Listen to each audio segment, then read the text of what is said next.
মাননীয় সভাপতি, বর্তমান সময়ে শিশুর সবচেয়ে নিরাপদ আহার মাতৃদুগ্ধেও যখন মাইক্রোপ্লাস্টিকের বিষাক্ত ছোঁয়া পাওয়া যায়, যখন ঢাকায় দৈনিক ২.৫ কোটি পলিথিন ব্যাগের দূষণের অভিশাপ প্রকৃতিকে বয়ে বেড়াতে হয়, এই দূষণের ছোবলে যখন প্রতি বছর ১০ লাখ সামুদ্রিক পাখি এবং প্রায় ১ লাখ সামুদ্রিক প্রাণী মৃত্যুবরণ করে, কিংবা যখন বাংলাদেশের প্রতিটি মাছ মাইক্রোপ্লাস্টিকের আধারে পরিণত হয়, তখন মাননীয় সভাপতি আমাকে বলতে হয়, যতক্ষণ দেহে আছে প্রাণ, প্রাণপণে পৃথিবীর সরাবো জঞ্জাল। এই বিশ্বকে শিশুর বাসযোগ্য করে যাব আমি, নবজাতকের কাছে আমার দৃঢ় অঙ্গীকার। মাননীয় সভাপতি, অঙ্গীকার শুধু আমার একার নয়, এই অঙ্গীকার আমাদের সকলের, প্রতিটি সচেতন নাগরিকের, যারা বাংলাদেশের ভবিষ্যৎকে দেখে একটি সবুজ, স্বচ্ছ এবং টেকসই উন্নয়নের আলোয়। মাননীয় সভাপতি, যারা জানে শুধুমাত্র নৃতাত্ত্বিক উন্নয়ন নয়, বরঞ্চ প্লাস্টিক শিল্পের ভবিষ্যৎ সম্ভাবনার কথা মাথায় রেখে দরকার বাস্তু সংস্থানিক উন্নয়ন। মাননীয় সভাপতি, ধন্যবাদ আমাকে বক্তব্য প্রদানের সুযোগের জন্য। এবং উক্ত বাস্তবতায় দাঁড়িয়ে আজকে বিতর্কের বিষয় নির্ধারণ করা হয়েছে প্লাস্টিক দূষণ নিয়ন্ত্রণের জন্য এই নাগরিক আন্দোলনই সবচেয়ে কার্যকর শক্তি। অত্যন্ত যুক্তিযুক্ত এবং সুস্পষ্ট কারণে আমি এবং আমার দল এর পক্ষে অবস্থান করছি।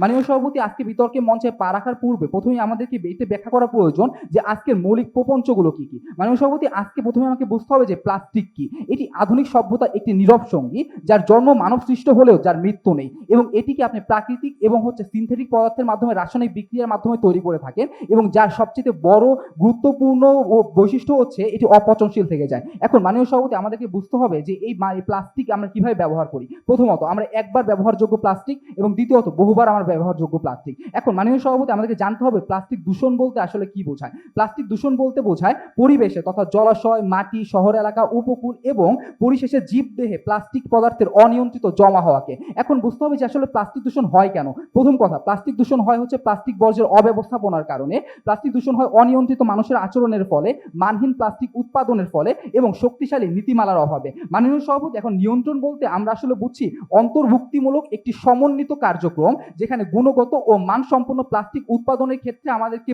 জোর প্রদান করা হয়, প্লাস্টিক দূষণ সংক্রান্ত আলোচনা জারি রাখা হয় এবং সরকারের সাথে মিলে সমাধানে একটা সুষ্ঠু সুশাসন প্রতিষ্ঠা করার চেষ্টা করা হয়। চতুর্থত, সর্বোপরি পরিবেশকে টিকিয়ে রাখার জন্য পরিবেশকে প্রাধান্য দিয়ে একটি সুশাসনের দিকে নিয়ে যাওয়া হয়। মাননীয় সভাপতি, আজকে বিতর্কের সবচেয়ে গুরুত্বপূর্ণ প্রবঞ্চ হচ্ছে নাগরিক আন্দোলন। এখন নাগরিক আন্দোলন হচ্ছে একটি সংগঠিত, বহুমুখী, অন্তর্ভুক্তিমূলক সামাজিক প্রক্রিয়া, যা কিনা সামাজিক, রাজনৈতিক, অর্থনৈতিক এবং পরিশেষে আজকের বিতর্কে সবচেয়ে গুরুত্বপূর্ণ অংশ, এই পরিবেশকে নিয়ে একটি মিথস্ক্রিয়ামূলক সুষম সম্পর্ক নিশ্চিত করে, যা কিনা সমাজের রন্ধ্রে রন্ধ্রে ঢেউ তোলে। এটি মানুষের চেতনা জাগরণ, রাষ্ট্রের জবাবদিহিতা এবং ন্যায়ের আকাঙ্ক্ষার একটি ত্রিকোণ বিন্যাস। মাননীয় সভাপতি, নাগরিক আন্দোলন করে কারা? নাগরিক আন্দোলন করে পরিবেশ সম্পর্কে সচেতন সাধারণ জনগণ, স্থানীয় জনগোষ্ঠী, এনজিও তথা বেসরকারি প্রতিষ্ঠান এবং প্রযুক্তি নির্ভর সংস্থা, যারা টেকসই এবং কার্যকরী দীর্ঘ সমাধানের লক্ষ্যে সচেতনতা তৈরি করে। দ্বিতীয়ত, তারা নীতি প্রণয়নে চাপ প্রয়োগ করে। তৃতীয়ত, বজ্র ব্যবস্থাপনায় তারা সরাসরি অংশগ্রহণ করে। এবং চতুর্থত, গণমাধ্যমকে ব্যবহার করে পরিবেশ কেন্দ্রিক সচেতনতার জনমত তৈরি করে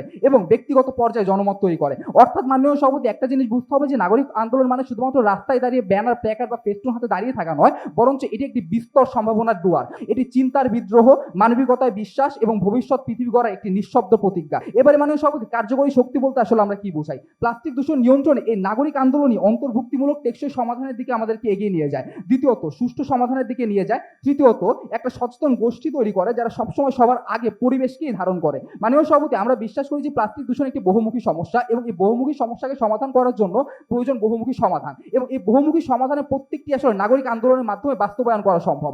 অর্থাৎ ই প্রত্যয় ব্যবহার করে এবং সবচেয়ে কার্যকর শক্তি বলতে আমরা বুঝাচ্ছি যে প্লাস্টিক দূষণ নিয়ন্ত্রণের জন্য অন্য সকল প্রক্রিয়াগুলোকে পিছনে ফেলে এই নাগরিক আন্দোলনই সবচেয়ে বেশি অগ্রগামী। এবং আজকে আমরা তিনটি জায়গা থেকে দেখিয়ে যাব কেন আসলে নাগরিক আন্দোলনই প্লাস্টিক দূষণ নিয়ন্ত্রণের সবচেয়ে কার্যকর শক্তি। প্রথমত, এই নাগরিক আন্দোলনের মাধ্যমে আপনি একটি বিকল্প সংস্কৃতি তৈরি করতে পারবেন, অর্থাৎ সরকারি সিদ্ধান্তের পাশাপাশি সম্পূরক সিদ্ধান্ত হিসেবে কোনো কোনো ক্ষেত্রে তার চেয়ে বেশি শক্তিশালী সিদ্ধান্ত হিসেবে আপনি একটা বিকল্প সংস্কৃতি তৈরি করবেন। দ্বিতীয়ত, নাগরিক আন্দোলনকে ব্যবহার করে আপনি সরকারি স্থানীয় পর্যায়ে প্লাস্টিক দূষণ নিয়ন্ত্রণ করে।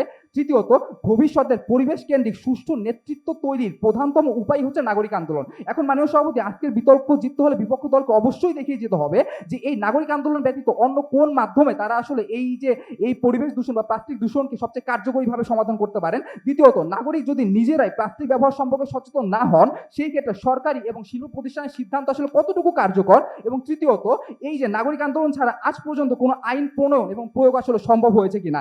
যদি আজকে তারা ব্যর্থ হন, তবে আশা করি আমাদের সাথে তারা সমস্বরে বলবেন, আমি নাগরিক, আমি জাগ্রত, প্লাস্টিক দূষণ রোধ করব, এটাই আমার ব্রত। ধন্যবাদ মাননীয় সভাপতি, ধন্যবাদ সকলকে।